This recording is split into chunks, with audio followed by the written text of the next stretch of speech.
funny, isn't it? You call me useless, but you're wearing a $9,000 dress that I pretty much paid for. You stand there drinking Cristal like you're the one who made this company happen. But I remember when you first got away with showing the board a fake spreadsheet. That beach house you showed off online, bought with money from the company I built, and you thought I wouldn't say anything? Oh, come on, Martha. You brought food to parties and picked up dry cleaning. You didn't write any code and you didn't hire a single engineer. Robert made this happen because he's smart. All you did was bake cookies. You were just the helper in Robert's real business. Yeah? So handling payroll, keeping our ideas safe, and bringing in our first big investor doesn't count? Just because I didn't ask for credit? Those company shares I sold last week? Paid for that $6.2 million hush plan you wanted. Too bad the board saw everything before I could even blink. You really think anyone here cares what rings you sold to get stock? That little purse you always carry like it's something special? It just smells like old clothes. Go home, Martha, before someone has to carry you out. Tiny lights sparkled above while about 6 CEOs lifted their champagne glasses. Sophie's laugh cut through the room while people stood around, not sure if they should join or stare. Behind the flowers, Martha held her $40 bag close, not to keep it safe, but because the pen inside had already shut down 2 accounts earlier that day. Nobody noticed. But now pockets started buzzing and people's eyes looked toward the doors. Sophie smiled big, not having any clue. As her diamond bracelet shined in the light, Martha stepped forward calmly. The leech just made its move. I remember the day I left my name off the patent. It was spring. Robert was nervous about his presentation, walking back and forth like he always did when the numbers didn't help him feel better. But the algorithm was solid. I made it during late-night shifts, while feeding our baby in the mornings. I wrote the code with one hand while holding the baby in the other. Then we started getting calls from investors, and one of them, I'll never forget his voice, said, "Can we switch the co-author? A woman founder might make it harder to get people on board." I didn't argue, I just nodded. Robert promised we'd fix it later. The truth is, I let it happen because I thought being kind was more important than taking credit. I told myself the company's future mattered more than my own pride.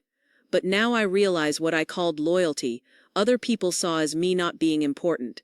It wasn't me being humble, it was me being invisible.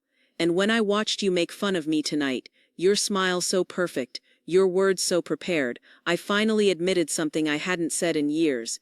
I made that algorithm. I built the computer system that could tell where the market would go, even within 0.5%. I made every part of the program Robert showed at launch. I didn't just help, I was the owner. They took my name off the patent, but I'm the reason it worked. Wow, that's your big secret? That behind every boring dinner and school fundraiser, you were really some smart computer lady in a pearl necklace?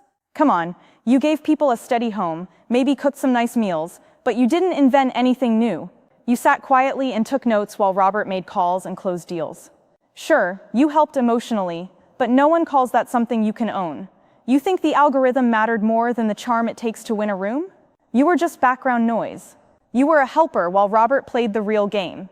Stop changing the story. You think charm is everything because it got you a high-level seat, but when you laugh at the version of me you think you know, remember this, I didn't stay quiet because I had nothing to say. I stayed quiet because no one could twist something they didn't understand. The first big money that came into Westbrook had a rule: take off the woman's name before we talk to the media. The person actually said women get people curious but can't handle stress. I remember the room went silent after that, and I looked at Robert wondering if he agreed. He held my hand and said, just until things settle down. So I let them change the story, just happy to still be part of it. But things change over time. And what the boys' club called helping was really them stealing from me and calling it smart business. You see someone invisible, I see someone protecting herself. Here's the truth, Sophie. Women's minds don't break, they do the math. Nice speech. Should I start clapping? Or set up a fundraiser for forgotten tech wives? This world keeps moving forward, not looking back. You don't get to claim something years later and expect people to care. It only matters if you turn it into something useful now. I don't care about some notes in a notebook from 1986. What matters is who has power today. You want people to care that you were left out? Sweetheart, big companies don't run on feelings. They run on who's in charge right now. And that's why in the end you'll lose. because you're too busy showing off to even notice who built the place you're showing off in. I never needed to be in the spotlight to know I helped build the company. You think I'm stuck in the past, but I've kept track of every contract, every little tech piece. You know that quiet company name Robert used before Westbrook was even official? It's still active. It still belongs to me. And the original computer code? It was filed under that company name before we ever went public with anything. All of you have been selling products that are using my original work you all thought Robert made on his own. Wrong guesses don't age well, Sophie. While you were buying fake followers online and cutting budgets just to show power, I was saving every bit of proof. You thought I was erased. I was just putting the truth away in a safe place. That's funny. You really saved all that paperwork for 30 years just so you could say, "I told you so" at 63? If that's what you think legacy looks like, it's not smart. It just sounds bitter, soaked in old files. You know what? Go ahead, open your secret folder, show your receipts, tell some story that makes you look like the real builder. But if you think the world stands still long enough for old stories to change, who has power now? I'm not scared. You're like a ghost with a folder full of old claims. Then let's talk about that signature, shall we? That fancy check hanging upstairs on the 3rd floor, it's missing something. The very first check that started Westbrook before it had a building or even a logo came out of my savings, and yes, it's all official. I used just my initials back then. I was trying to stay quiet, but I've fixed the paperwork since. The date, it's from 3 weeks before Robert even opened the company bank account. I watched the company grow right from the kitchen floor, barefoot with coding notes on little cards and a baby monitor on the shelf. And when the world cheered for him, I clapped too, never asking for praise. But praise and real ownership are not the same. One makes you feel good. The other writes your name into history. Sitting in their vault is a starting check with my initials, before Robert ever showed anyone anything. First check. Hidden initials, secret patents. Sounds like you're finally ready to give yourself a little gold star. You think this changes anything? Investors don't put money into ghost stories. They want fast growth. And all of this? It sounds more like a sad goodbye speech. You were too scared to give at Robert's real funeral. So what? You're still here, alone. I stood in the hallway long enough to hear you say Sunset Valley has spa privileges. What a nice thing to point out. Then you started talking about selling the house. The house with the porch we painted during that rainstorm, the kitchen where I taught him how to whistle, the windows we fixed after the fire. All you saw was the money. And him, he didn't say anything. Not one word, not even a small sign that he cared. I wasn't asleep upstairs. I was right there by the door, holding my wedding ring, wondering when I stopped being a person to you and started being just a building to sell. So let me ask you straight, since neither of you had the guts until now, did you really think cutting me out would be simple? Did you think my quiet meant I agreed, or did it just make it easier for you to take everything? I want you to look me in the eyes and tell me, when did you decide my life would pay for your view of the lake? Because I never said yes to that. You came through the door I opened for you, and you thought you could walk out carrying everything, my walls, my memories, even my name. You want to turn my life into something comfortable, into something nice to show off for your loan? You think I'm just going to hand over my keys with a smile and a plate of cookies? That's just not fair. And deep down, I think you know that.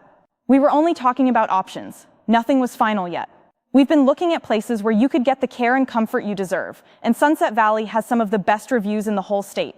This isn't easy for any of us, and if you had just told us more clearly what you needed, maybe we wouldn't be here now.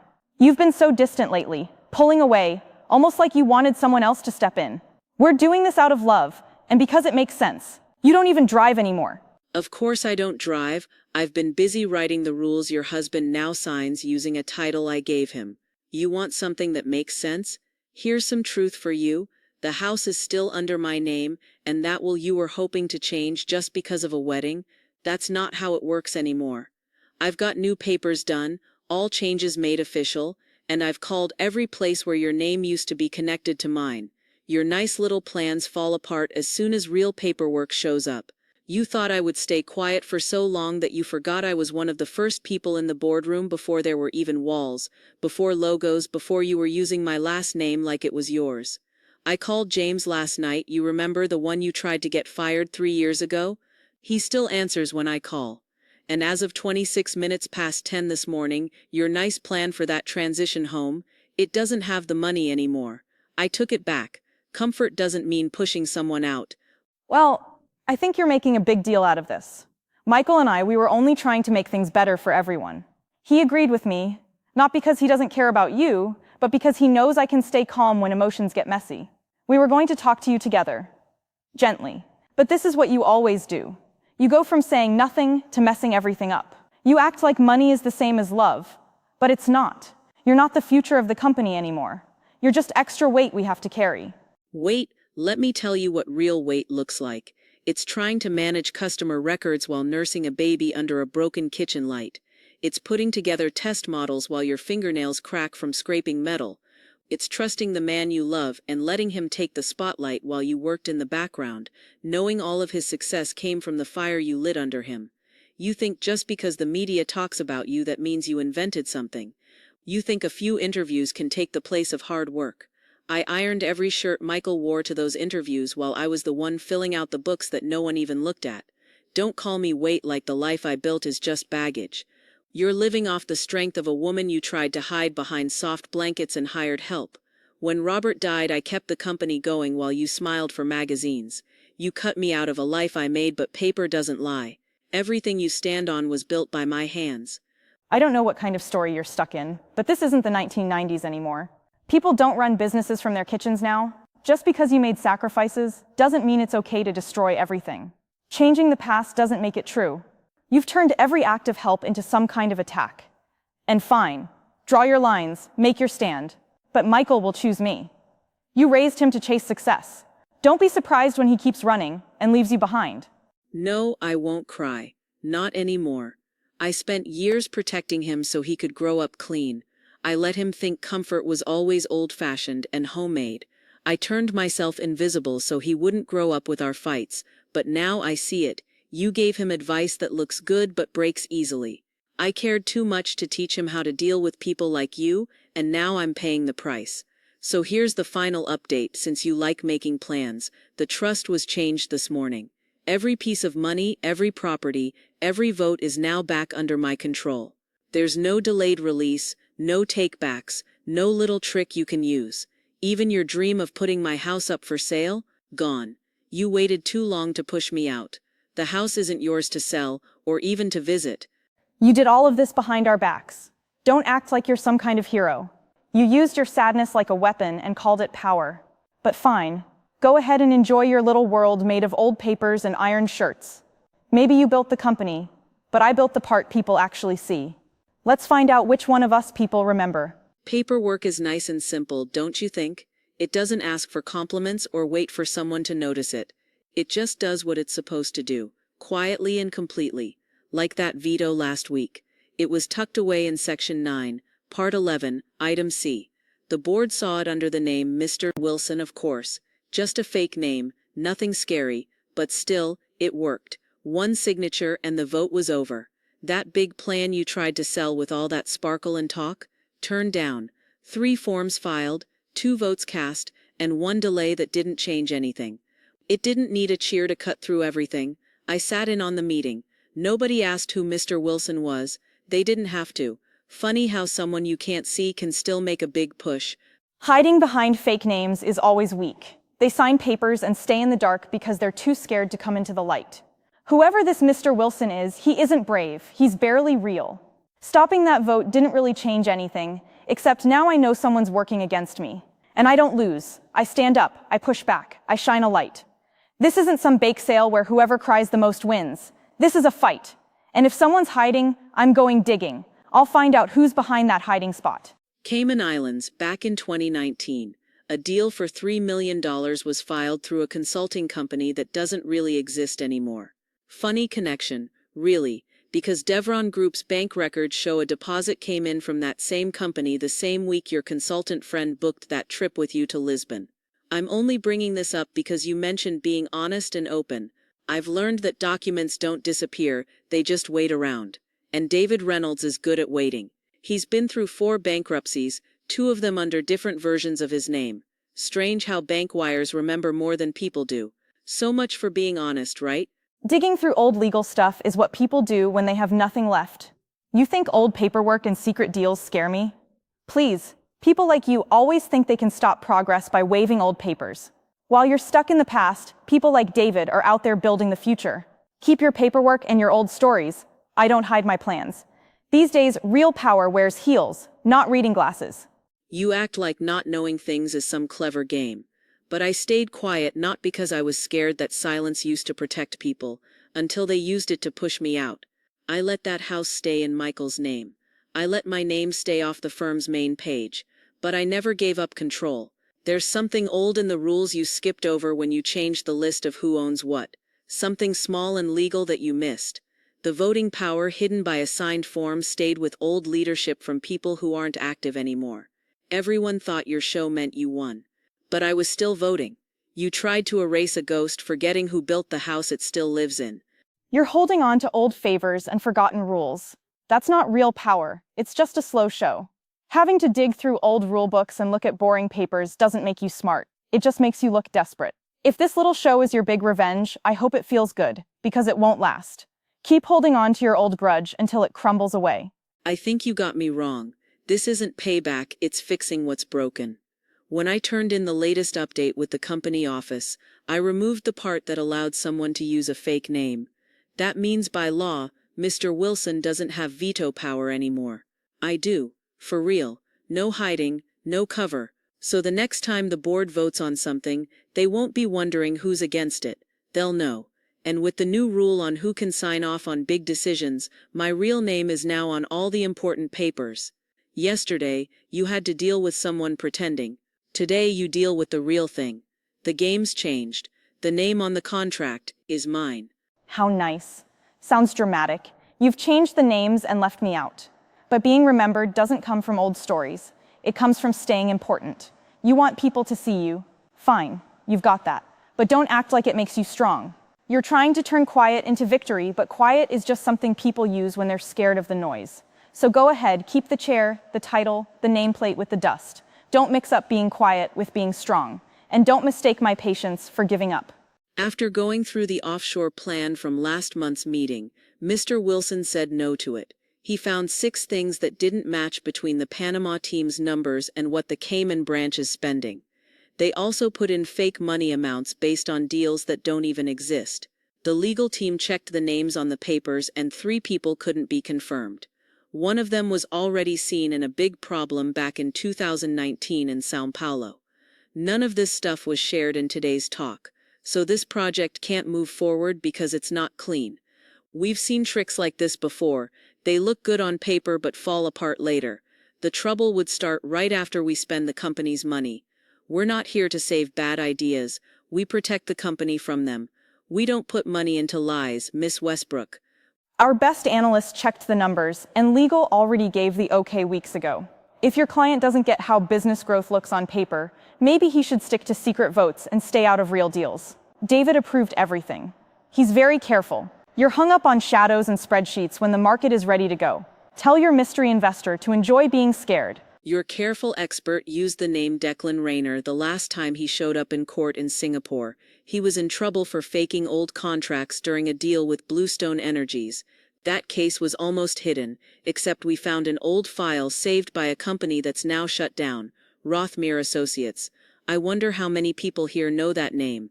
And more than that, how did he get into our private company reports last quarter? We looked at the internet history over 2 weeks, and his address matched with a location we had already marked when the Devron information got leaked. It's easy to miss unless you're really watching, but I've been watching, and now that it's come up you have to wonder, does Michael know? You think scaring people will stop us? Michael knows we're building something that lasts, not just playing games. 1 no vote? That's just a small bump. He'll get past it. He's earned real power. And no matter what old files you're waving around, he's not a little kid anymore. He doesn't need someone playing mom.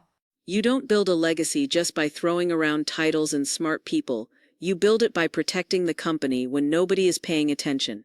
If Michael really had full control, this project wouldn't need all the secret moves it's been depending on with you running it. But I saw something in the request to speed things up and in the money movements. David hasn't written back for 3 days. No signs of him saying yes to anything. No messages to finance, not even his usual internet activity. I checked again this morning, still nothing.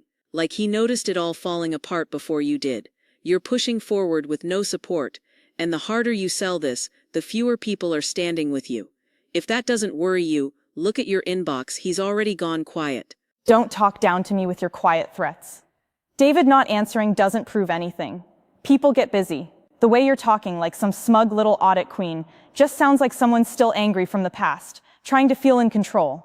This isn't you fixing stuff. This is you trying to ruin it, just bitter and low. Funny that you call it trying to ruin things when all I've done is ask questions. The info requests, the bills that looked wrong, the legal checks under rule number 7. Your name never came up, of course. You're too careful for that. But the company's systems showed more than you expected. Last Friday, the offshore accounts linked to Devron got frozen after automatic flags came up. Your software that shows the money plans is now being checked inside the company, and we've saved all the server records to make sure they weren't changed. The board saw all the problems this morning. Each problem marked each one with a time. No one shouted, no announcement, and still your proposal disappeared from today's list before you got to your second coffee. It's already gone, just like your trust. You think this is finished? You think hiding behind fake names and locked accounts makes you brave? Then you don't really know who you're dealing with. I've recorded every meeting, every little hint, every quiet no.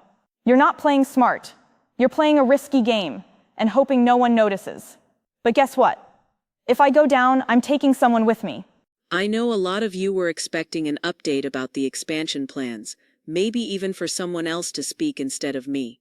But I felt like I needed to talk to the board myself. For years I've been watching this company from the background quietly on purpose. Some of you might remember a name from the veto list, someone you never met, someone who always stopped those fast-moving plans without really saying why. That name was Mr. Wilson. He wasn't a real person, just a legal name I used. I used it to make sure that the company Robert and I built, and yes, I did help build it, wouldn't be broken apart by people who care more about moving fast than doing it right, or care more about looking good than having a real plan. I've seen everything. I've checked every budget, every payment sent overseas, every rushed vote called new ideas. I stayed quiet, hoping the younger folks would earn their place, but I learned that when you stay quiet, arrogant people just take over, so let me clear that up today. I'm not some guest here. I'm not just Robert's widow or a woman staying in the house. I legally own 51% of Westbrook Technologies. This is my name, my vote, my part of the company right here. And since Mr. Wilson couldn't show up, I came as myself. I hold 51%. No, absolutely not. This is crazy. You all are really just gonna sit here and take this drama seriously? She walks in looking like a school librarian, and now she's some kind of genius in pearls. Come on, this is just a big guilt trip, or she's just lost in her sadness. Maybe both. Look at her. She's been hiding behind bedtime stories and sneaky legal stuff, and now she wants to take over. You're really letting this happen? Seriously? Michael, say something. Tell them who she really is. She's just a widow in a corduroy jacket. I figured you'd try to change the subject. What I didn't see coming is how messy your partner got. The proof wasn't even hard to find. I told my lawyer to look into Devron Solutions, and guess what? David Reynolds, the same David who helped you write your expansion plan, secretly owns part of that company. The paperwork filed in the Cayman Islands 3 months before your so-called planning meetings leads right back to him. Secret bank accounts, tracked internet addresses, timestamps, I found it all. I even saw notes where you called him our soft landing plan, which means you two didn't just talk about tricking the board, you started doing it. That's not being bold, that's breaking the law. And your plan for expanding the company? It wasn't just risky, it was planned to fail. A trick to take all our money and make the company look better on paper, just so Devron could buy it cheap. David Reynolds secretly owns part of Devron Solutions, the company your plan helps. You want to explain that to the SEC? You sneaky, lying little fake. Acting like you're all pure and honest, but you've just been hiding in the background this whole time, watching us work while you pulled strings. This isn't brave. It's cowardly. You waited this long to speak up? Only when it helped you. No one even knew you were in the picture. You were invisible. Forgotten. What gives you the right to sit at this table now? You tricked everyone. Even him. I signed the first company agreement. While you were practicing your smile in the mirror, I was closing the first licensing deals in a used Buick. The difference between us is, you showed up when everything looked easy. I did the hard work. Every win you thought you earned, I allowed. Every locked door you walked through with pride, I opened. Even your first big speaking event at that conference, Mr. Wilson approved it. You thought being charming meant you had power. You thought being close to power meant you owned it. The truth, I signed the first agreement. You want to be queen of something broken? Fine. But don't think everyone's going to stay quiet. I know the board's passed. I know what happened behind closed doors. Quiet people can be powerful too. You know? Enjoy your crumbling kingdom, Martha. I'll make sure the media knows about the sad widow who kept everything hidden. You already used every trick you had, and still look at you now. You're smaller than your own shadow. You've got nothing left to use here. Every paper has been signed. Every vote counted. The lawyers will send out the final copies by the end of the day, but just so it's official, starting now, Sophie is no longer on the board by vote. I don't think this board needs her help anymore. You can take my name off the staff list, but not out of the story. You think this is justice, but really it's just sweet, clean revenge. You burned the ground we stood on. Don't be surprised when Michael hates whoever comes after. You knew what you were doing when you called me a leech in front of the board.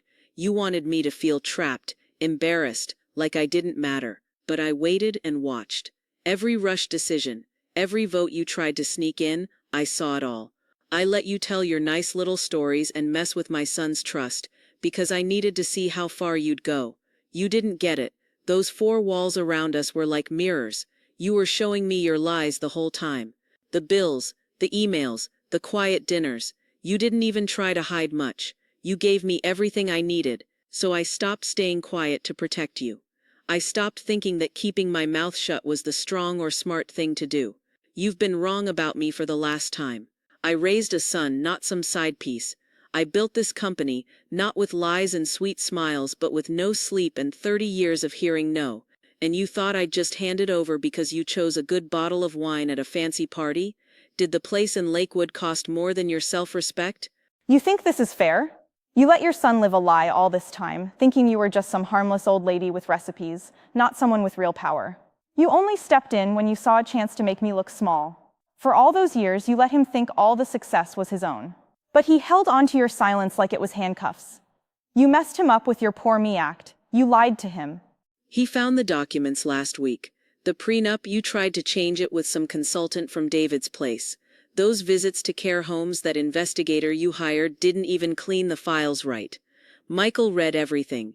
He saw the emails to that same guy you said you didn't like. He saw how the money from the car payment was tied to the company's bank account. You can twist things all you want, but he made the choice to leave. Not because I told him to, because he finally saw what was going on. I didn't come here to take anything from you. I came to end what you never had the courage to stop yourself. You didn't just lose me, you lost him. You think he's not coming back? He's soft. He always runs back when trouble hits. And when he does, your whole saint act will fall apart. I know men like him better than you do. The moment you're no longer useful to him, he moves on. That's just how it goes. I'll find another company, another place to play. So this was all just a game to you, wasn't it? The meetings, the marriage, using my son's last name, you saw them all like pieces on a game board that you could move with the right look and a dash of makeup. I've seen others like you try this. You weren't the first, but at least they had some skill. You tried too hard from the beginning. You thought charm could beat real work, and now here you are, standing at the top of your dream with nothing left but broken ties and a job offer taken back. You didn't lose because you're a woman. You lost because you were sloppy. You tried to sell something that was never yours and called it your plan. You didn't fail because of me. You failed because you didn't know how to build anything real. But you chose your own way out. Oh, don't try to make yourself sound noble with all this storybook talk. I'll still be remembered when the pearls you wear are just collecting dust. Robert, you're perfect, Robert. He would have known how to use me. He would have seen what I could do. He wouldn't have thrown me away for something silly like pride. He would have made me chair of the board. He wouldn't have put me on the other side. But you never sat beside him, did you? You were always standing behind his son. What Robert started, I finished. And what you tried to take, I've taken apart. The inheritance is already signed away. Your company email was shut down this morning. James sent the final documents from HR with all the details about your termination. There's nothing left to explain, and no amount of sweet talking is going to change that. You thought fame was the same as legacy, but real legacy is built on values, not fancy news articles. You wanted to be the storm, but I was the tide, and while you kicked and yelled, I changed everything. I'm not here to brag. I don't owe you any more words. I'm finished here, and so are you. Go on then. Walk out like you're some misunderstood hero. I don't care about losing him. I've lost better people. But what really gets to me, what really scares me, is the quiet after everyone forgets who you were. You think I wanted power just to have it. No, I just wanted to make sure no one could ignore me. I'd rather be the bad guy than be invisible. You know what one of the biggest lies about power is? That people have to see it for it to be real. They turned being in charge into a kind of show, shouting loud enough for everyone to hear, wearing sharp suits that look like they could cut someone, showing off plans like their fashion. I watched them do that year after year, talking about progress while I quietly made it happen behind the scenes. I let them do it, because real power doesn't get scared, and it sure doesn't act desperate for attention. Every time they didn't take me seriously, every time they thought I wasn't paying attention in those meetings, every time they missed a paper I signed, I was paying attention. You thought I stayed quiet because I had no ideas, but I was just being careful. I paid attention to chairs, not headlines. I found out who really built things, not just who took credit. Even when they called me a ghost, I still owned the place. You sat in my chair because you thought I was gone, but I never left. You called me old news. Really, I was the plan. While you were making noise, my silence showed people the truth. And now that all the noise is gone and the company is still standing, the only papers that lasted are the ones I worked on, not the fake ones you made up. So this isn't about revenge, it's about remembering. Real power doesn't have to threaten.